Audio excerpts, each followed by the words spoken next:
Hi everyone, I am Chandresh Mehta. Welcome back to my channel Step Up.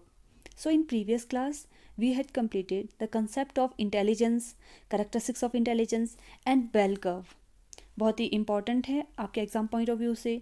So in this class हम बात करने वाले हैं आज के सेशन में IQ टेबल के बारे में and the classification of intelligence test.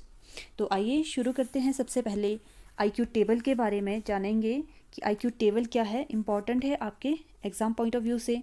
तो समझते हैं सबसे पहले ये जो क्लासिफिकेशन है IQ टेबल की, ये जो हम करने वाले हैं, ये वाला जो क्लासिफिकेशन है that is given by Terman.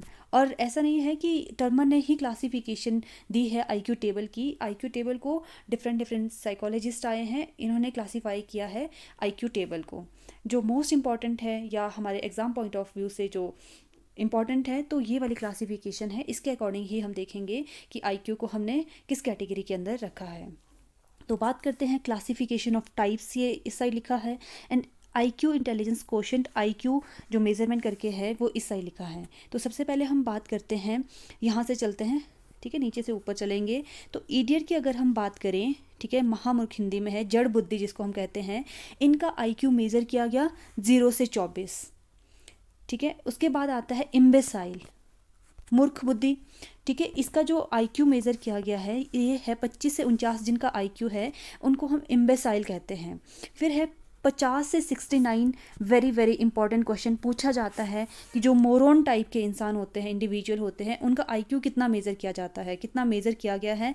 तो फीबल माइंडेड या मोरोन या क्षीण बुद्धि जिसको हम कहते हैं, इनका IQ होता है 50 से 69. डल बुद्धि वाले या बॉर्डर लाइन या सीमांत बुद्धि जिसको कहते हैं, इनका IQ है 70 से 79. बिलो एवरेज ये है 80 से 89 तक, 89 तक. मंद पिछड़े हुए बालक जिनको कहते हैं बिलो एवरेज, इनका जो IQ मेज़र किया गया है 80 से 89 तक किया गया है. उसके बाद जो मोस्ट इंपॉर्टेंट है, ये बहुत बार पूछा जाता है कि नॉर्मल जो बच्चा है या एवरेज जो इंडिविजुअल है, एवरेज बच्चा है, इनका IQ कितना मेज़र किया जाता है. तो ये है 90 से 109. किसी बुक्स में आप जो देखोगे 85 से 115 देखोगे, कहीं पे आप देखोगे 85 से 120 IQ एवरेज जो IQ वाले हैं उनका इतना देखोगे. तो हर एक ने अलग अलग क्लासिफिकेशन दी है. तो टर्मन के अकॉर्डिंग हम देख रहे हैं, जिन्होंने कहा है कि नॉर्मल या एवरेज जो बच्चा है इनका IQ है 90 से 109. इंपॉर्टेंट है आपके एग्जाम पॉइंट ऑफ व्यू से. और इन्होंने ये कहा है कि जो 60% जनता है, 60% जो पॉपुलेशन है, वो उनका IQ जो है 90 से 109 पाया जाता है, वो एवरेज IQ वाले होते हैं. उसके बाद आता है अबव एवरेज, तीव्र बुद्धि, इनका IQ रहता है 110 से 119. फिर आता है सुपीरियर, श्रेष्ठ बुद्धि, 120 से 129. वेरी सुपीरियर, अति श्रेष्ठ, 130 से 139. फिर उसके बाद आता है लास्ट आपका गिफ्टेड, जीनियस, जिनका IQ रहता है 140 या 140 से अबव, जिसमें कि आपके सिर्फ 1% जनता ही ऐसी होती है जिनका IQ 140 या 140 से अबव होता है, जो गिफ्टेड होते हैं, जीनियस होते हैं अकॉर्डिंग टू टर्मन. तो ये क्लासिफिकेशन थी IQ की, इंटेलिजेंस कोशेंट की, अकॉर्डिंग टू टर्मन. अब बात करते हैं next classification of intelligence test. अब देखो, सबसे पहले तो हमारे पास IQ का जो कंसेप्ट है वो बाद में आया, ठीक है. ये जो हमने सबसे पहले स्लाइड की थी उसमें हमने बात की थी कि IQ का तो कंसेप्ट सबसे बाद में आया. आई थिंक 1916 में विलियम स्टर्न ने IQ का सबसे पहले कॉन्सेप्ट लाया. लेकिन इससे पहले भी 1905 में एक घटना हुई थी. घटना ये थी कि 1905 में सबसे पहले इंटेलिजेंस टेस्ट करवाया. वो किसके द्वारा करवाया? अल्फ्रेड बिने के द्वारा करवाया. तो ये इंटेलिजेंस टेस्ट क्या है, इसकी नीड क्यों हुई? अब देखो, हर व्यक्ति में बुद्धि है, ये हमें पता है. तो इसके लिए ऐसा कोई पर्टिकुलर पैमाना तो नहीं है ना जिसकी वजह से हम मेज़र कर सके कि जैसे पानी को हम बोलते हैं कि इतने लीटर पानी है, इतने मीटर या इतने सेंटीमीटर इसकी हाइट है. ऐसे मेज़रमेंट के लिए एक पर्टिकुलर यूनिट में हम नहीं बता सकते हैं. तो इंटेलिजेंट को हम जो है असेस करते हैं, ना कि मेज़र करते हैं. तो इसके लिए इंटेलिजेंस टेस्ट की हेल्प से या इंटेलिजेंस क्वोशिएंट की हेल्प से हम बताते हैं कि कितने IQ है इसका, कितनी बुद्धि है, तो हम ये बताते हैं. अब इंटेलिजेंस टेस्ट की नीड क्यों होती है? इसलिए होती है सो दैट कि हमें पता चले कि बच्चा है, गिफ्टेड बच्चा है, मेंटली रिटार्डेड बच्चा है, इसको प्रॉब्लम आ रही है, तो कहाँ समझने में प्रॉब्लम आ रही है, कितना समझने में प्रॉब्लम आ रही है, इसको कैसे ओवरकम किया जा सकता है, तो इसके लिए हम इंटेलिजेंस टेस्ट करवाते हैं। तो इसके लिए बहुत सारे साइकोलॉजिस्ट हुए हैं जिन्होंने, किसी ने बच्चों के इंटेलिजेंस को चेक करने के लिए पैमाना बनाया, किसी ने अडल्ट की इंटेलिजेंस को चेक करने के लिए पैमाना बनाया। तो इस तरह से किसी ने क्या है, आर्मी में सैनिकों की भर्ती के लिए इंटेलिजेंस टेस्ट करवाए। तो इस तरह से हम क्लासिफिकेशन देखेंगे कि ये जो डिफरेंट मतलब जिसने अलग अलग इंटेलिजेंस टेस्ट बनाए हैं, इसकी क्या क्लासिफिकेशन है, आपके एग्जाम पॉइंट ऑफ व्यू से इम्पॉर्टेंट है। तो समझते हैं क्लासिफिकेशन आपके इंटेलिजेंस टेस्ट की। तो सबसे पहले अगर हम बात करें, इंटेलिजेंस टेस्ट को हमने क्लासीफाई किया है into 2 category, individual test, group test. नाम से ही क्लियर है, देखो इंडिविजुअल टेस्ट तो नाम से ही क्लियर हो रहा है कि एक समय पर एक पर्सन का टेस्ट जब हम करते हैं तो वो इंडिविजुअल टेस्ट है। ग्रुप टेस्ट क्या है कि एक समय पर एक से ज़्यादा लोगों का टेस्ट करना ग्रुप टेस्ट के अंदर आएगा। फिर इंडिविजुअल टेस्ट को भी कैटेगराइज किया है 2 तरफ, एक आता है वर्बल टेस्ट, दूसरा होता है performance test. Same age group test को भी कैटेगराइज किया है वर्बल टेस्ट में, एंड दूसरा जो है नॉन वर्बल टेस्ट। इसको आगे डिटेल में समझते हैं। तो सबसे पहले हम समझते हैं इंडिविजुअल टेस्ट क्या है।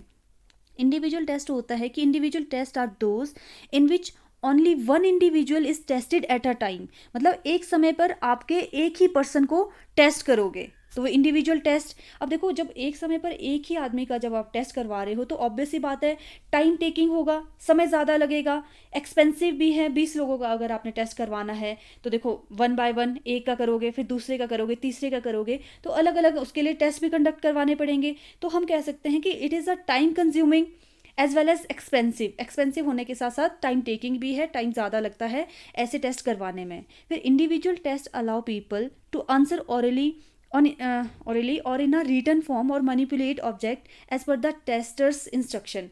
कि इंडिविजुअल टेस्ट ऐसे होते हैं कि जिसमें आप वर्बली आप क्वेश्चन का आंसर कर सकते हो, या फिर आप ऑब्जेक्ट्स को मैनिपुलेट करके पिक्टोरिकल रिप्रेजेंटेशन से आप क्वेश्चन का आंसर कर सकते हो। मतलब आप लैंग्वेज का यूज़ करके या विदाउट लैंग्वेज का यूज़ करके भी आप इंडिविजुअल टेस्ट कंडक्ट करवा सकते हो। Difficult to construct, time consuming है, एक्सपेंसिव है, क्योंकि इतने सारे लोगों का आपने अगर अलग अलग तरीके से आपने टेस्ट करवाना है तो ऑब्वियस सी बात है टाइम ज़्यादा लगेगा। उसको जो कंडक्ट करवा रहे हो आप, जो एग्ज़ाम करवा रहे हो, जो टेस्ट ले रहे हो, तो उसको कंस्ट्रक्ट करने का भी मतलब डिफ़िकल्टी आएगी। तो difficult to construct, time consuming and expensive. और स्किल रिक्वायरमेंट होती है आपकी, जो एडमिनिस्ट्रेटर होते हैं, जो बनाने वाले होते हैं, वो भी आपका स्किल पार्टनर होना चाहिए। Required skilled and experienced administrator हम यहाँ पे कह सकते हैं। तो अगर हमने क्लासीफाई किया है इंडिविजुअल टेस्ट को, हमने देखो 2 तरफ क्लासीफाई किया था, एक तरफ वर्बल इंडिविजुअल टेस्ट होते हैं, दूसरी तरफ होते हैं नॉन वर्बल इंडिविजुअल टेस्ट। तो सबसे पहले समझते हैं वर्बल इंडिविजुअल टेस्ट। अब वर्बल इंडिविजुअल टेस्ट क्या होते हैं? Require individual to give verbal response either orally or in a written form. ये वर्बल इंडिविजुअल टेस्ट वो होते हैं जिसमें कि आप भाषा का इस्तेमाल करके क्वेश्चन का आंसर करते हो, इंटेलिजेंस टेस्ट को देते हो। इसमें लैंग्वेज कंपलसरी होती है, लैंग्वेज की रिक्वायरमेंट होती है, असेंशियल होती है language to give the answer.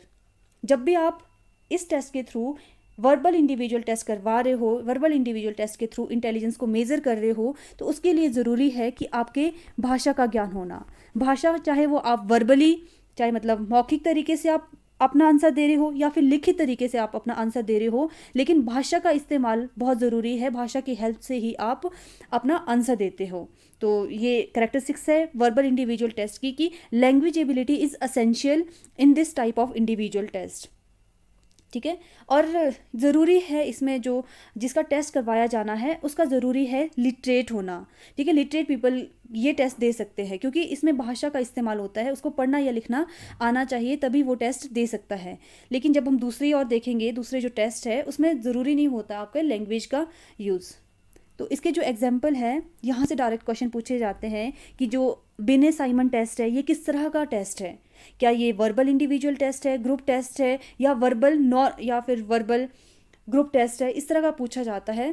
तो ये जो एग्जाम्पल है बिने साइमन टेस्ट, जो कि सबसे पहला इंटेलिजेंस टेस्ट था, 1905 में कंडक्ट करवाया गया था अल्फ्रेड बिने द्वारा एंड थियोडर साइमन द्वारा, इसलिए मिलकर इन्होंने टेस्ट दिया था, इसलिए ये जो नाम है बिने साइमन टेस्ट। 1905 में पेपर पेन टेस्ट था ये, जिसमें बच्चे जो है पेपर या पेन का इस्तेमाल करके जो है टेस्ट बच्चों से लिया जाता था। तो इसलिए मतलब लैंग्वेज का यूज़ बच्चे जो है मौखिक तरीके से या लिखित तरीके से टेस्ट देते थे, इसलिए ये जो टेस्ट है ये एग्जाम्पल है आपके वर्बल इंडिविजुअल टेस्ट का। इस तरह से गोडार्ड टेस्ट 1910 में, Stanford Binet test, Wechsler intelligence scale for children या हिंदुस्तान बिने परफॉर्मेंस पॉइंट स्केल, ये जितने भी एग्जाम्पल है आपके, ये एग्जाम्पल है आपके वर्बल इंडिविजुअल टेस्ट के। इसमें आपका जो इंटेलिजेंस टेस्ट करवाया जाता था with the help of language, भाषा का इस्तेमाल करके, चाहे वो मौखिक तरीके से हो चाहे लिखित तरीके से हो, उस तरीके से आपका टेस्ट कंडक्ट करवाया जाता है। तो ये एग्जाम्पल आपके एग्जाम पॉइंट ऑफ व्यू से इंपॉर्टेंट है। अब देखो जैसे ये है ना, इसकी फुल फॉर्म भी पूछी जाती है कि WICS क्या है, तो Wechsler intelligence test for children. उसके बाद जो है वेशलर इंटेलिजेंस टेस्ट को जो है अडल्ट के लिए भी अप्लाई किया गया, इसलिए जो पूछा जाता है कि WAIS इसकी फुल फॉर्म क्या है, तो Wechsler intelligence test for adult, Wechsler adult intelligence scale इसको कहा जाता है। तो ये फुल फॉर्म भी पता होनी चाहिए। और ये किस टाइप का इंटेलिजेंस टेस्ट है, वर्बल इंडिविजुअल टेस्ट है। तो ये एग्जाम्पल है आपके वर्बल इंडिविजुअल टेस्ट के। तो अब हम बात करेंगे नॉन वर्बल इंडिविजुअल टेस्ट या परफॉर्मेंस टेस्ट। अब ये क्या होते हैं, इसमें भाषा का इस्तेमाल नहीं होता है आपका। जब भी आप इंटेलिजेंस टेस्ट करवा रहे हो, नॉन वर्बल इंटेलिजेंस टेस्ट करवा रहे हो, तो इसमें भाषा का इस्तेमाल नहीं होगा। आप ऑब्जेक्ट को मैनिपुलेट करके आपका टेस्ट लिया जाएगा। सपोज दैट एक रूम में आप हो, आपने 10 बच्चों का, छोटे बच्चे हैं, 2 से 3 साल के बच्चे हैं, उनका आप टेस्ट ले रहे हो सकता है जो रूम है वहाँ पे चेयर हो, ठीक है, आपका कुछ और ऑब्जेक्ट पड़े हो, तो आपने बोलना है बच्चों को कि आपने वो चेयर उठा के दूसरे रूम में ले जानी है। तो बच्चे यहाँ ना भाषा का इस्तेमाल करेंगे, ना पेपर पेन का इस्तेमाल कर रहे हैं ऑब्जेक्ट को उठाने के लिए। यहाँ पे क्या कर रहे हैं वो बच्चे, क्या कर रहे हैं, अपनी मोटर एक्टिविटी का यूज़ करके, मोटर स्किल का यूज़ करके ऑब्जेक्ट को मैनिपुलेट कर रहे हैं, मतलब ऑब्जेक्ट के साथ खेल रहे, अपनी मोटर स्किल का यूज़ करके उसको एक स्थान से दूसरे स्थान तक ले जा रहे हैं। तो इसकी वजह से भी, इसकी हेल्प से भी हम क्या कर रहे हैं, बच्चों की इंटेलिजेंस को चेक कर रहे हैं कि क्या बच्चा is able to do that work, that task or not. तो कहने का मतलब है नॉन वर्बल इंडिविजुअल टेस्ट में हम क्या करते हैं, मैनिपुलेट करते हैं ऑब्जेक्ट को, उसकी वजह से हम बच्चे की इंटेलिजेंस को चेक करते हैं। तो response in the form of motor activity, कि बच्चे अपने कॉग्निशन का यूज़ ना करते हुए बच्चे अपने मोटर स्किल का यूज़ करते हैं रिस्पॉन्स करने के लिए। तो यहाँ पे ना ही भाषा का इस्तेमाल होता, ना वो बच्चे लिखित तरीके से या फिर मौखिक तरीके से भाषा का इस्तेमाल करते हैं, बल्कि वो अपने हाथों का इस्तेमाल करके, अपने मोटर स्किल्स का, मोटर एबिलिटी का यूज़ करके परफॉर्म करते हैं, टास्क को परफॉर्म करते हैं। तो individual have to manipulate objects and other material to perform a task.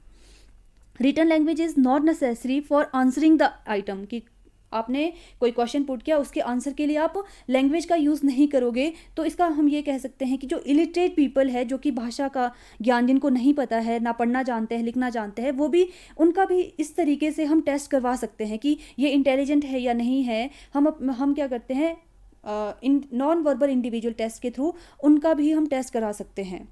तो ये है इलिटरेट पीपल के लिए। आ सकता है क्वेश्चन कि इलिटरेट पीपल के लिए किस तरह के इंटेलिजेंस टेस्ट करवाए जाते हैं, तो आंसर विल बी परफॉर्मेंस या नॉन वर्बल इंडिविजुअल टेस्ट की हेल्प से हम जो इलिटरेट पीपल है उनका इंटेलिजेंस टेस्ट करवा सकते हैं। तो इसके जो एग्जाम्पल है आपके, कोहोस ब्लॉक डिज़ाइन टेस्ट, ये क्या कंटेन करता है, वुडन ब्लॉक इस तरह के होते हैं, ठीक है, ये कंटेन करता है वुडन ब्लॉक। आपने क्या करना है, इन वुडन ब्लॉक को, आपके पास पैटर्न दिया होगा कि आपने जो है इस तरह का बनाना है, तो इन वुडन ब्लॉक को आप ऐसे अरेंज करोगे, ठीक है, सो दैट कि आप इस डिज़ाइन को पूरा कर पाओ। अच्छा, मैं यहाँ पे पिक्चर में दिखाती हूँ आपको क्या एग्जाम्पल है। अच्छा, ये समझ लेते हैं पहले।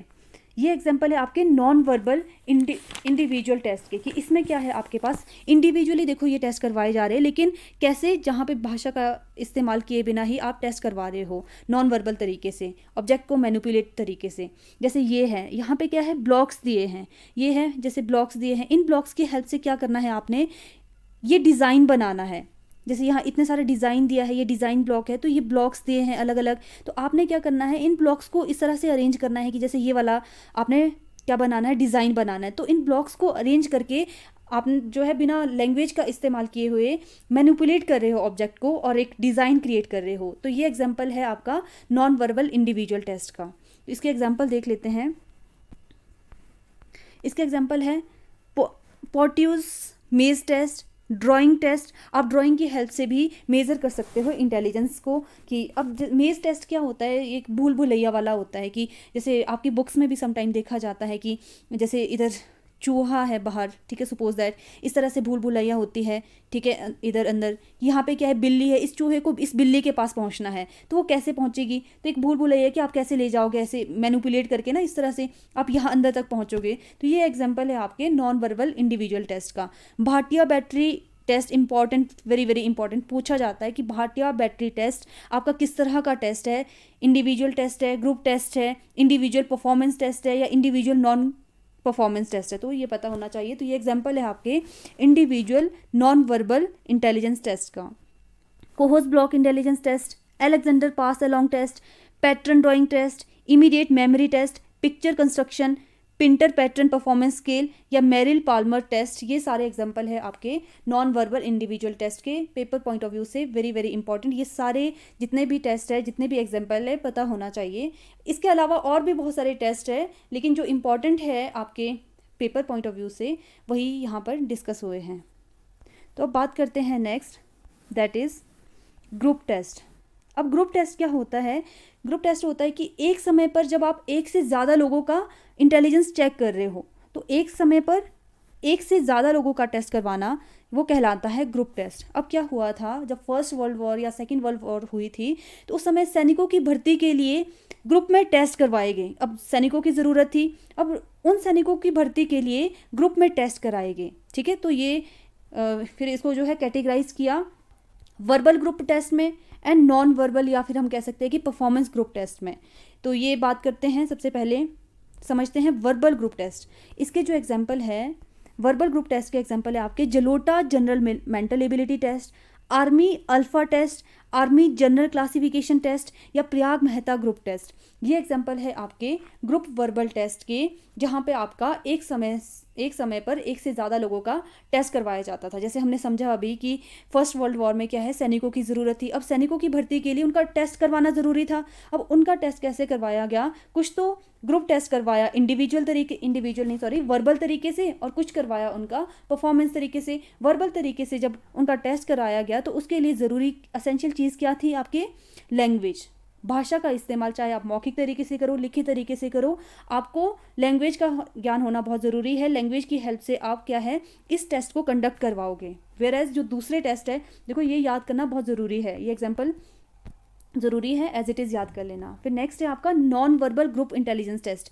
इसमें क्या है, आप बिना भाषा का इस्तेमाल किए हुए इंटेलिजेंस टेस्ट को देते हो। ये भी सेम, जब आपका सैनिकों की भर्ती करवानी थी, कुछ लोगों का टेस्ट तो आप जो है लैंग्वेज की हेल्प से करते हो। अब कुछ लोगों का टेस्ट कैसे करवाओगे? बिना, जो इलिटरेट पीपल थे उनका भी टेस्ट लेना था, कि जो पढ़े लिखे नहीं थे उन लोगों का टेस्ट भी करवाया गया कि क्या इनका मेंटल एबिलिटी है, क्या इनकी इंटेलिजेंस है। तो उसके लिए इन्होंने कंडक्ट करवाए non verbal group intelligence test. तो इसमें एग्जांपल है आपके आर्मी बीटा टेस्ट। याद रखना, army alpha test is related with verbal group test and army beta test is related with non verbal intelligence test.